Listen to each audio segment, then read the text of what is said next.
নমস্কার বন্ধুরা, কেমন আছেন সবাই? গৃহবধূর নতুন একটা ভিডিওতে আপনাদের স্বাগত জানাই। আসছে কালকে গণেশ চতুর্দশী আর সামনেই আছে রাধা অষ্টমী।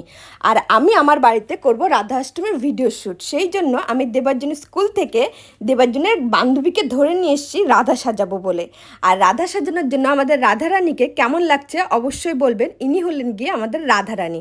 আর রাধারানীকে নিয়ে আসার পর থেকে দেবার্জন কিন্তু রীতিমতো রাধারানীর সাথে বাইক করে ঘুরে বেড়াচ্ছে।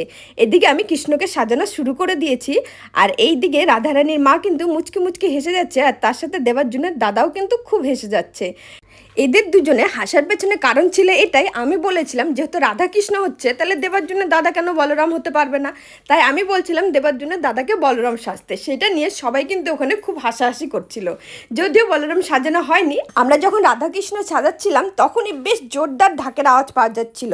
আর আমরা সবাই ব্যালকনিতে দৌড়ে যেতেই দেখি যেহেতু দুদিন আগে কৌশিকী অমাবস্যা ছিল, তাই মা কালীকে বিসর্জনের জন্য সবাই বেশ ঢাক ঢোল বাজিয়ে সবাই মাকে খুব আনন্দ করে নিয়ে যাচ্ছিল বিসর্জন দিতে। আর এদিকে আমাদের রাধাকৃষ্ণের ভিডিও প্রায় শেষের দিকেই ছিল। আর আজ সকালে যখন দেবার্জন স্কুলে নিয়ে যাই, স্কুলে নিয়ে যাওয়ার পর দেখি যে স্কুলের বাইরে বিশাল বড় একটা পান্ডাল লাগানো হয়েছে, আর খুবই সুন্দর একটা গণপতি বাপ্পাকে বসিয়ে রাখা হয়েছে। আর এত সুন্দর করে সাজাচ্ছে জায়গাটাকে দেখে কিন্তু খুব ভালো লাগলো।